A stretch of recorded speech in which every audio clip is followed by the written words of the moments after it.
Mayong adlaw kaninyong tanan, mga igso.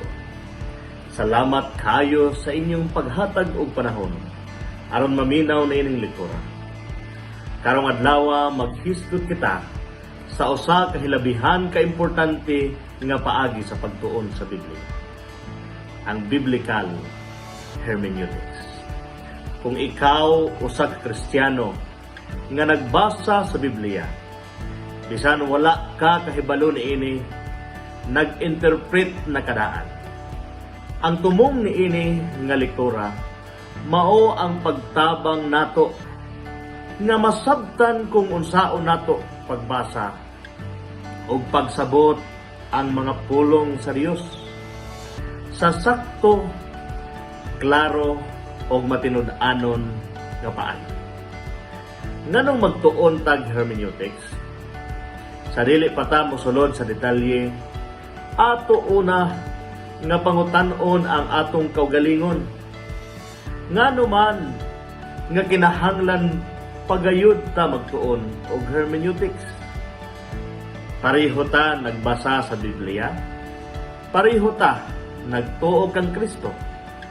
Apan usahay lahi-lahi man gihapon ang atong pagsabot. Dili tungod kay sayop ang Biblia, kundili tungod kay lain-lain ta og background, mga kasinatian sa kinabuhi o paagi sa paghuna-huna. Tanan ta nag-interpret. Importante kaayo ni nga kamatuoran. Tanan nga nagbasa sa Biblia nag-interpret ng daan. Bisan pa kung moingon ang usa, literal man ang akong pagbasa sa Biblia. Kana mismo usa ka interpretasyon. Ang pangutana, dili kung nag-interpret ba ta, kundi kung responsable o gusto ba ang atong interpretasyon. Unsa ay ang hermeneutics? Ang hermeneutics mao ang mga prinsipyo ug lagda nga atong gamiton sa pagsabot o pagpasabot sa Biblia. Kung naay moingon, bugat kaayo imong gisulti, pasabot ba ana physical nga bugat o emosyonal nga lisod dawaton? Emosyonal ang iyang buot pasabot. Ang kahulugan magdepende sa konteksto.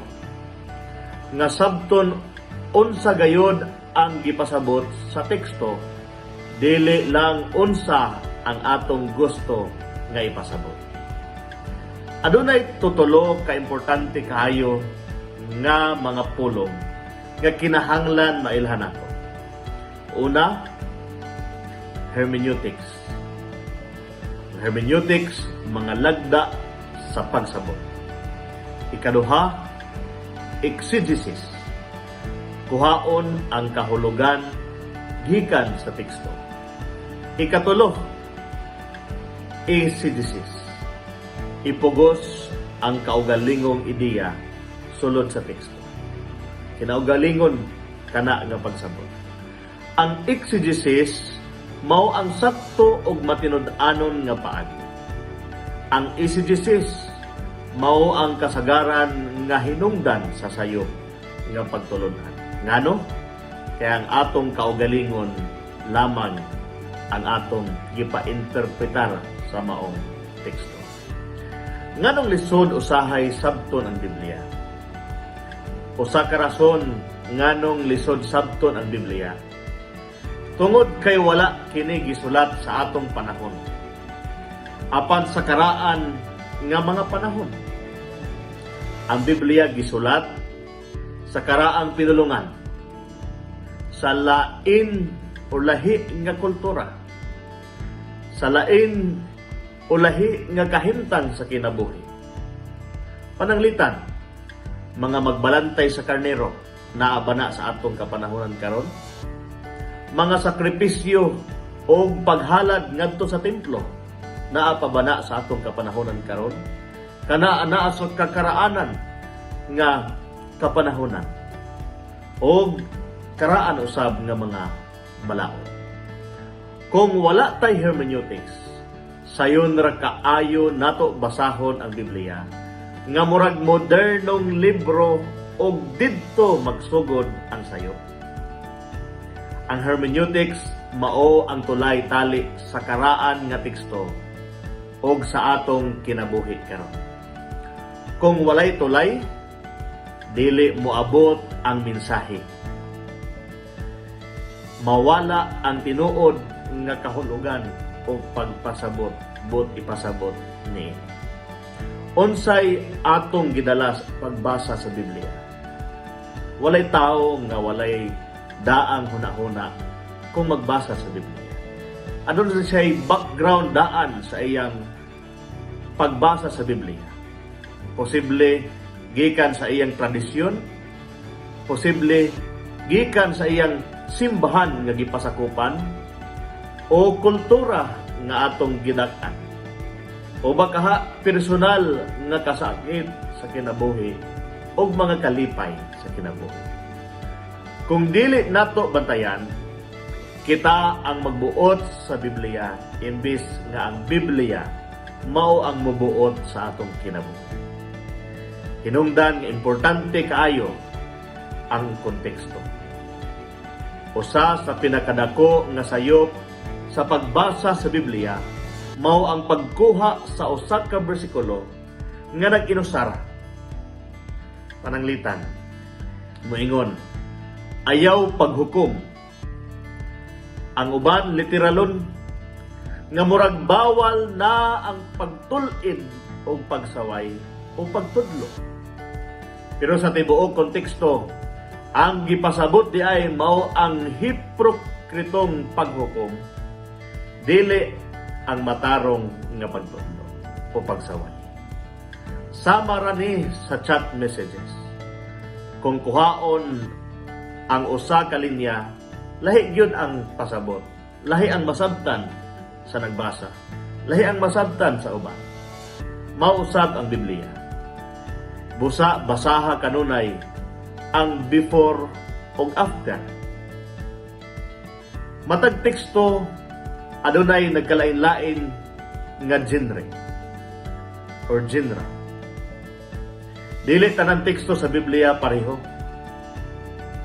Adunay balak nga mga teksto. Adunay simbolikal nga mga teksto gisimbolohan. Adunay mga naghisgot sa kasaysayan. Aduna pod literal nga mga panghitabo.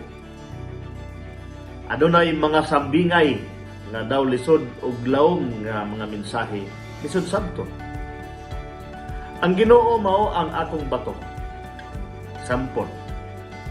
Ang uban siguro moingon nga ang Ginoo nahimong bato o ang Ginoo mo'y iyang bato. So may but pasabot niini. Kini usa ka paggamit sa bato isip simbolo sa kalig-on sa Dios. Simbolo sa kalig-on sa tao pinaagi sa bato nga mao si Kristo. Pinaagi sa kalig-on sa bato sama usab sa kalig-on sa Dios o sa Ginoo. Kung lisod sabton ang usa ka teksto, pangitaa ang laing teksto nga mas klaro. Ayo paghimo og doktrina base sa usara ka bersikulo. Ang kahulugan sa teksto dili mausab, pero ang aplikasyon mahimong magkalain-lain. Pananglitan, ang sandalyas sa Biblia. Kaniadto, sandalyas ang suoton sa tiil sa mga tao sa panahon nga mulakaw, mubaktas. Apan sa atong panahon karon, pwede siya nga sandal, sinilas, o sapatos. Hinungdan, usahay sobra rata ka literal. Usahay sobra rata ka simbolo. Ang kinahanglan, balanse nga pagsabot. Konteksto ang atong sabto. tinuod nga prinsipyo ang atong pangitao. Ang tumong sa hermeneutics dili lang kahibalo, kundili pag-usab sa kinabuhi.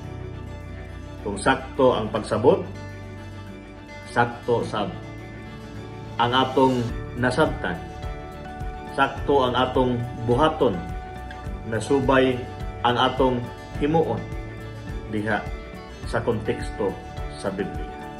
Sakto ang paglakaw uban sa Dios. Mga importansya sa usa ka simbahan. Kung sayop ang interpretasyon, sayop usab ang pagtudlo og pagkinabuhi.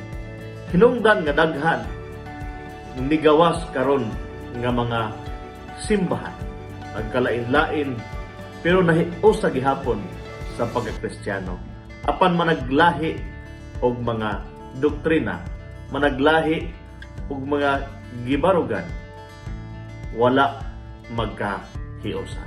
Maong importante sa mga magtutudlo sa Biblia, mga pastors o sa tanan nga mga Kristiyano nga taon ang konteksto sa maong mga bersikulo. Sa atong pagsumada, atong hinumduman, tanan nag-interpret. Konteksto ang importante, dili kun unsa daan ang atong nasabtan o nahibaluan, kaya nato i-aplika kung unsay gisulti sa teksto. Aplikasyon kinahanglan matinud-anon, pamalandungi og tubaga sa imong hunahuna. Unsang teksto ang lisod nimo sabton? Unsay maka-impluwensya sa imong pagsabot? Unsaon nimo pag-aplikar ang pulong sa Dios karon? Soon, daghang salamat sa inyong pagpaminaw niining atong mubo nga lektura. Kung nakatabang ni, palihog i-like, i-share, o magpadayon ta sa pagtuon sa pulong sa Dios sa sunod nga higayon. Ang Dios magpanalangin kanato. Amen.